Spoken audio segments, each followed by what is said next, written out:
Welcome to FYI. I'm Barry ZeVAN, and my guest today is Steve Donofrio. He's with TwinStars. It's a group here in the Twin Cities, actually Brooklyn Park, Minnesota. We say Minnesota because we are seen in other places all over the world, thank goodness, and thanks to CCX Media.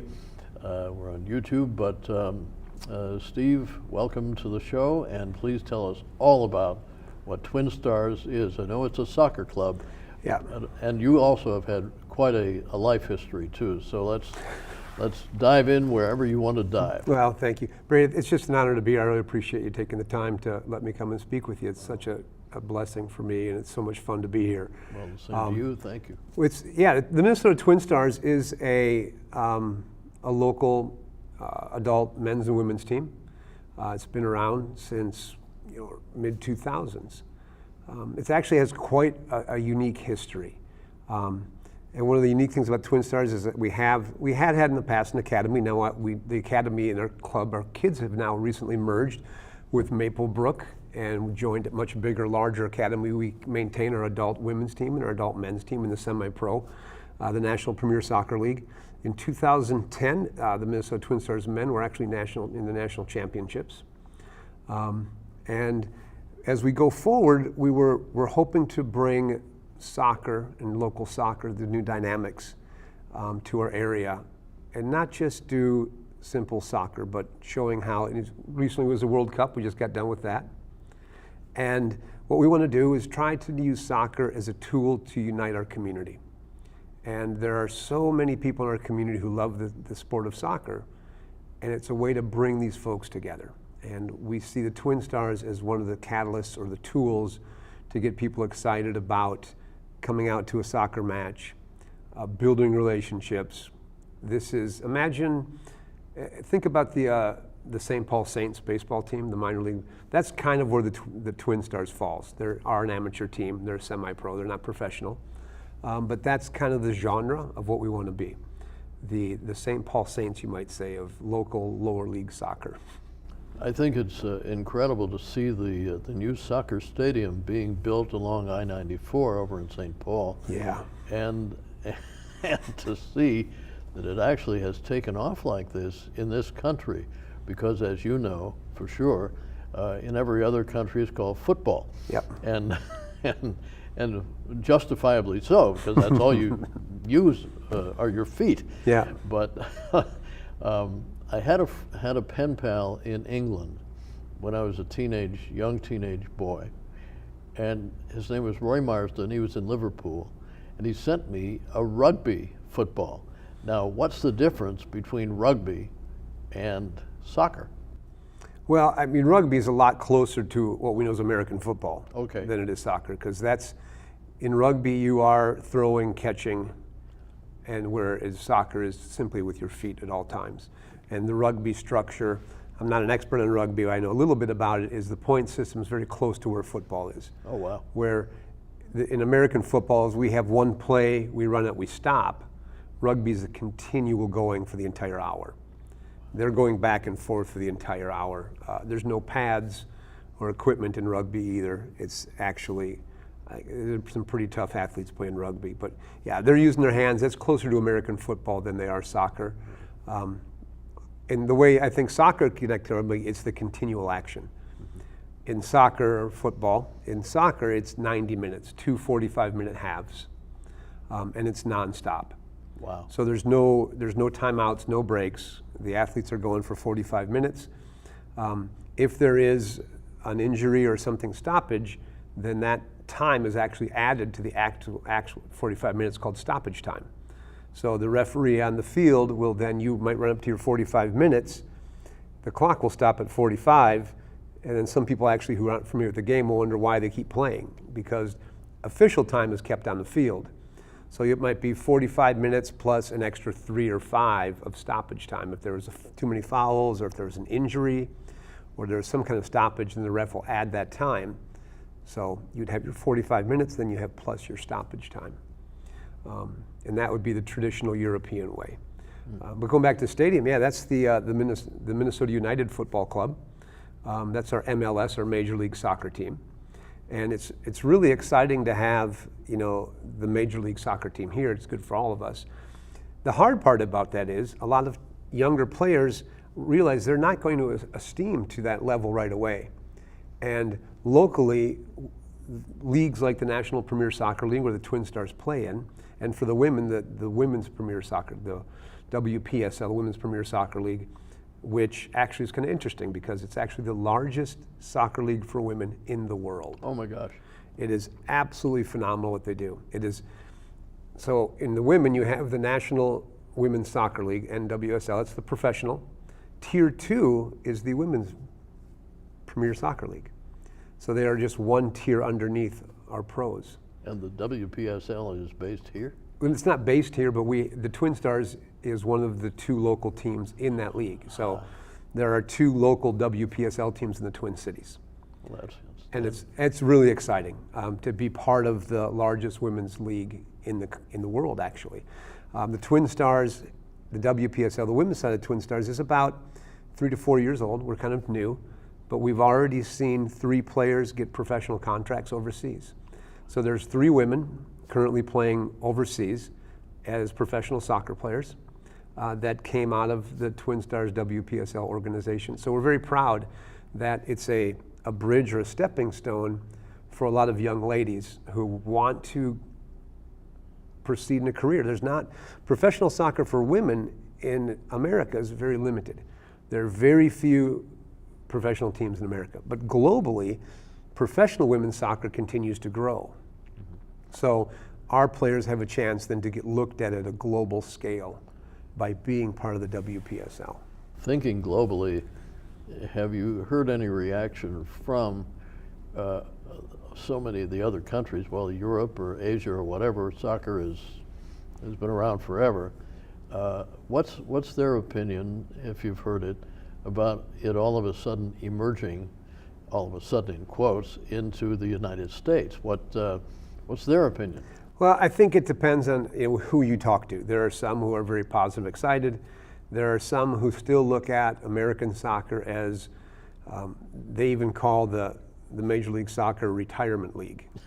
So it's kind of, a lot of times players are looked at as like, well, if you can't make it anywhere else in the world, this is where you're going to retire as a pro player. So when you're done with the Premier League or done playing in Spain or France or Italy, you just don't have the legs anymore. What do? Well, you come to the U.S., get a lot of money, and you don't have to try as hard, which is some of the philosophy. But at the lower league levels, that's where the growth is really starting to happen.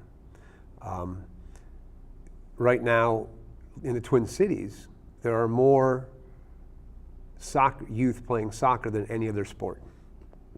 Wow, that's incredible. That is the number 1 youth sport in the Twin Cities, in the state of Minnesota right now, is soccer for kids. Now, do they, excuse the ignorance here, but do they play on football fields? I mean, yeah, quote, U.S. football fields. Yeah.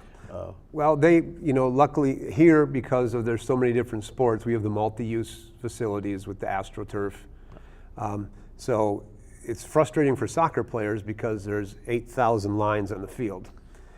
The soccer field is wider and longer, a little bit wider, a little bit longer than a football field.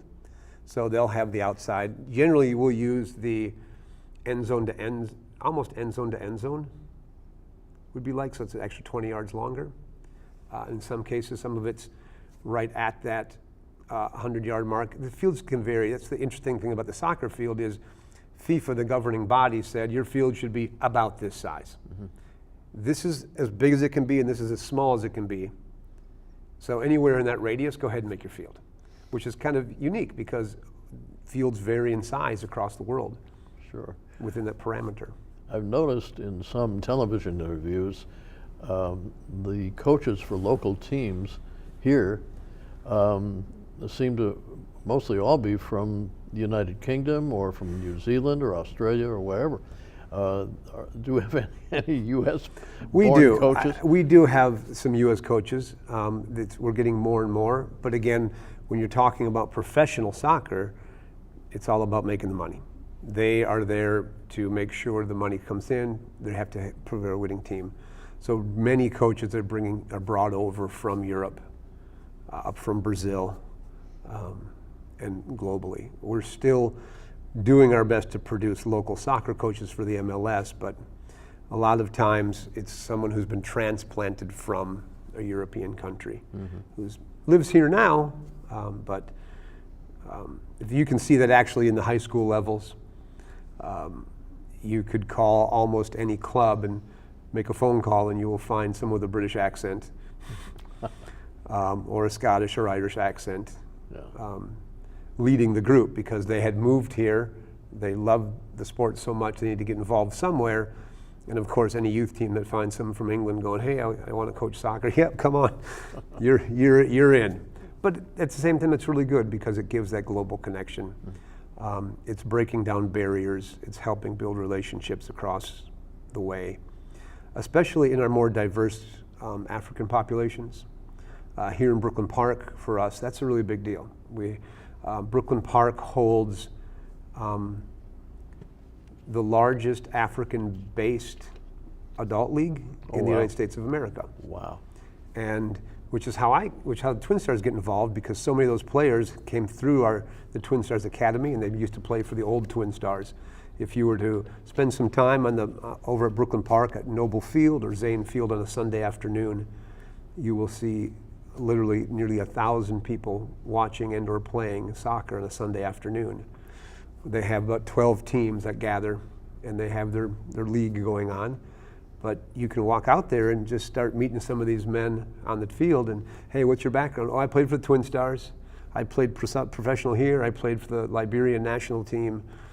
I'm living here in Brooklyn Park now, and I want to help the younger generation. So the TwinStars men's team is able to connect with these diverse communities and help them transition better into life in America. And that's kind of what soccer does. It's allowing these connections to take place across diverse cultures, diverse populations, because the common ground is soccer. They love the sport so much. And if anybody says, oh, I don't know how to connect with, I've got some friends of African descent, but I don't know how to connect with them. Go to a soccer match. Instantaneous connection. We know that baseball was invented by Abner Doubleday.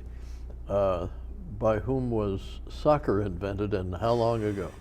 That is a phenomenal question that I do not know the answer to. Okay. I know it was in England. Okay. And I know it was I believe it was back in the 1800s, sometime back when. I know that it's very old, but I couldn't put a name on it. I think that's a great question. I'm gonna do some research on that, though. It's fascinating. I wish I knew the answer to that. Well, that's okay. I didn't mean to trap you there. No, it's fine. It's a great question. I know it was somewhere in England. That's for sure. I just don't know when and who've got that. Which is why England is one of the most popular places for soccer. And I don't know if you followed the World Cup at all, but they were singing a song there when they were going through the World Cup, and they had a song called "Bring It Home."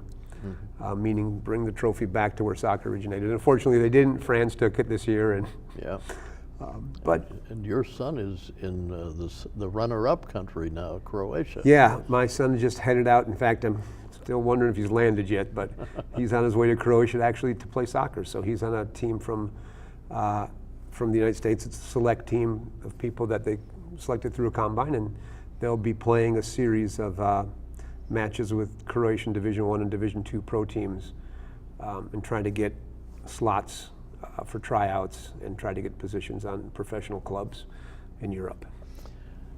We'll get back to soccer again here in a minute, but I want people to know your background. First of all, you're from Richfield, Minnesota. Yep. And then you went into the Army. Yep. And how did you get interested in soccer? And we'll go right back. That's a funny question, because I grew up in Richfield and being a typical Minnesota person. Soccer to me back then was, what is this? These guys run around 45 minutes, they score once, and the highlights are a guy almost hitting the net. So he shoots, it comes close, and that's a big deal. So I never was really involved in soccer. In 2000, my family moved to Japan. We were missionaries of an organization called Young Life. Had that contract for a couple of years, but just stayed there. I had a business there. I do security consulting on the side. I teach women's personal protection, work with sex trafficking, and fitness. So we had a business, and was doing some work as a wedding pastor in Japan for Japanese couples, but had a good business and things were going well. Our son was 1 year old when we moved there. And when he was in 4th or 5th grade, he began to try to find the sport he wanted to fit into. And our local elementary school had a soccer rec program that was convenient and easy. Just walk up the hill 3 times a week, go play soccer where there's no traveling involved. It was fun, pair of shorts and a t-shirt, all he needed for a uniform. It was cost efficient, but he fell in love with the sport. And he got some really good coaching. Japan is a very high level soccer country when it comes to passion and it comes to the type of coaching and development program. So he was able to develop really well and grow through that. And because he was into it, then I became a fan of soccer myself and learned the game from a global perspective and really kind of fell in love with the passionate people and how diverse the communities were. But ended up becoming a big soccer fan through my son. Well, that's wonderful. And then when you go back to, excuse me, I'm having a little ailment here.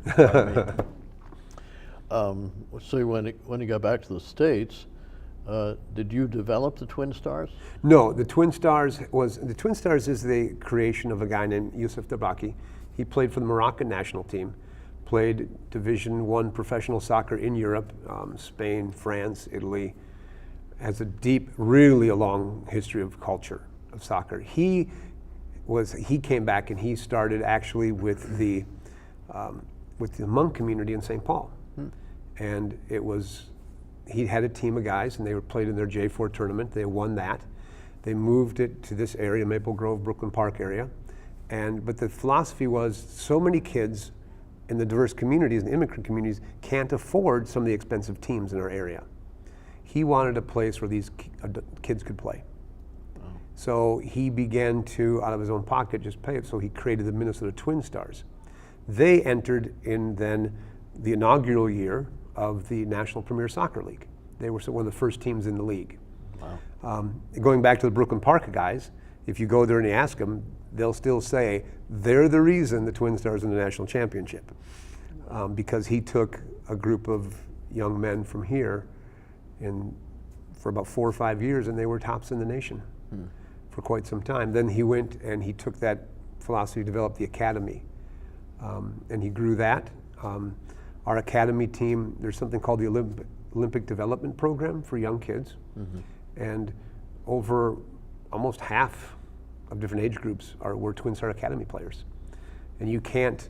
It's interesting because all the local NPSL teams, let's say we have the VSLT, they're Hispanic-based team. A lot of Hispanics like that team. VSLT, Minneapolis City Soccer Club, and the TwinStars are 3 local teams. Then we have a team out of Rochester and out of Duluth. That makes up our conference, and that makes up the NPSL North Conference. If you go to every single team, you will find a coach and a player who came through the TwinStars Academy program. Wow. At one time was connected to the Minnesota TwinStars. So Yusuf Darbaki, or the coach, his history and his passion for developing local soccer, that's where it came from. And I was lucky enough to get to know him and his passion and his vision. And so I came on last year to help with community outreach and relationships. And then our vision for next year is to really grow local low league soccer. So we put it, so people can get involved who might have never known soccer. So there's opportunities for volunteers to get involved from all ages. For me, the retirement community, it's the best place for them to get involved is jump in as a volunteer for local soccer, because that's where you can reach the next generation of people in a place where they'll love the sport so much, but now you can help them develop as people, develop professional character, develop some of the skills needed to get into the workforce, to do some things. It's a great way to mentor people who might never get a chance. Like I said, a lot of the diverse communities are out there playing. And a lot of us, and I use us meaning the Caucasian older crowd, sometimes don't connect to that community, but they need the help. Do you recall what year, and excuse me for if I'm repeating here, do you recall what year Yusuf brought that to the Twin Cities? I think it was 2008, around 2004, 5 was the beginning of it. Okay. And then 2008, I think we made the national championships. Yeah, the only reason I'm asking is I have a friendship with Sam Kaplan, who used to be the ambassador from the United States to Morocco. And it was during that period, and I'm just wondering if Sam might have had any influence on Yusuf to say, hey, bring this to the Twin Cities. I wonder. Well, he was here himself for a long time. Oh, I think his soccer career ended up here, playing somewhere in the United States of America. I see. And because when his playing stopped, he began kind of coaching and picking it up. I see. So well, Sam might have been happy about it then. I bet he would be. I'd love to connect the two of them together. Yeah, well, that would be possible to do. That would be fun because, well, and again, since we are local and he's, that would be a fun thing to do one day. I'd love to connect that because this last year's TwinStars team, I think we had a kid from Japan play for us, a guy from France. We had players coming up from Chile and Ecuador. So our team is very diverse. Right. I think there was about 8 different languages spoken on our team this last year. Now, this business of the time added to the 90 minutes, is it time added to 90 minutes for the penalties or whatever, or is it just so that everything is exactly compact into that 90 minutes? I think, well, it would be time added after the 90 minutes. So it'd be for example, it'd be the 45 minutes. Okay. And they're supposed to play for 45 minutes. But if there's stoppage time or the play gets stopped somehow because of an injury, then even though the clock will continue to run until 45, the ref will decide how long we didn't really play, and he'll add that stoppage time to finish it out. I remember the thing several years ago during World Cup when it was in South Africa, those horns that they blew.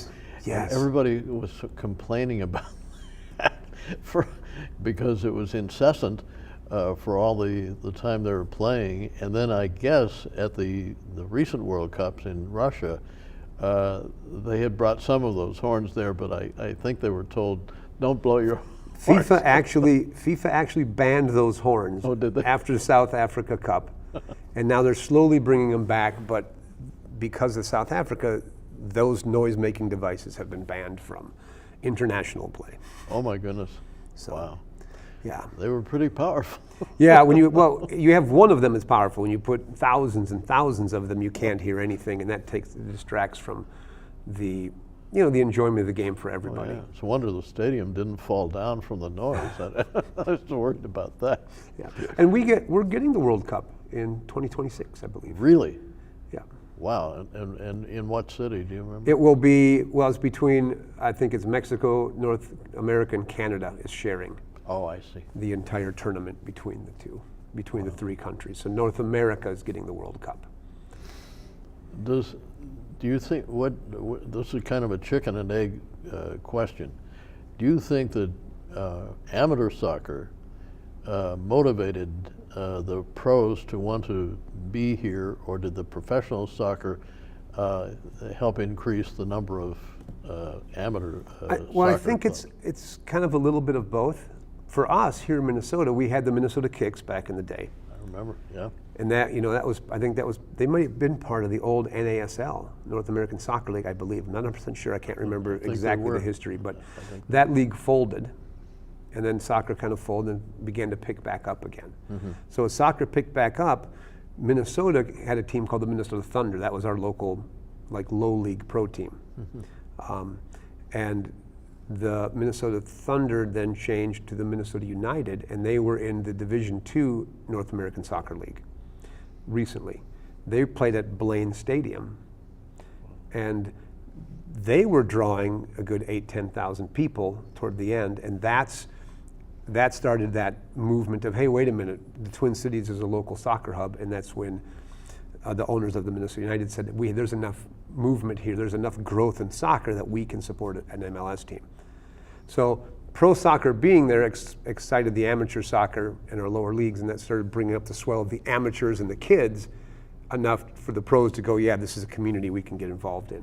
Oh, it's wonderful. So it's kind of a win-win for everybody. Yeah, I remember the Kicks were playing at Met Stadium. Yep, the Kicks are at Met Stadium. Yeah. I only saw one game. I was sitting farther down toward almost on the field, and that irritated me because I couldn't see anything. You couldn't see the That's right. So it's good to be up, I think. Yeah, it is. Yeah. And then soccer, but soccer in Europe and everywhere else, it's so community-based. A lot of the soccer clubs, the lower leagues, we're talking to Division 3, 4, and 5, will even have 4,000 or 5,000 loyal fans who will be so supportive of their community. And that's what we're trying to develop with the TwinStars. We're not going to get to 5,000, 6,000 people maybe, but if we could see this next season, 2019 season, run us about 1,000 to 1,500 a match for the men and the women, and then really grow our community close, I think we can do a lot of good things. When does the season begin and when does it end? Right now for the NPSL, it's a short summer season. We begin in May and end in the end of July. Oh, wow. They are looking to go for a longer season. They're debating that right now, but they haven't. The league hasn't made the decision. So what about pro soccer? What's pro their soccer season runs like? From April until October. Oh, wow. So the NPSL and those type of leagues really began as something that the college kids could do in the summer after their college season before their fall season started. So it's a summer league designed for college kids, but it's picked up so much that so many adults and high-level adult soccer players who are not in college are playing now, that it's really becoming this, for example, the Detroit Football Club out of Detroit, Michigan, they have $1 million budget and run about 7,000 to 8,000 people in a game, and they're in the same soccer league as the TwinStars. Wow.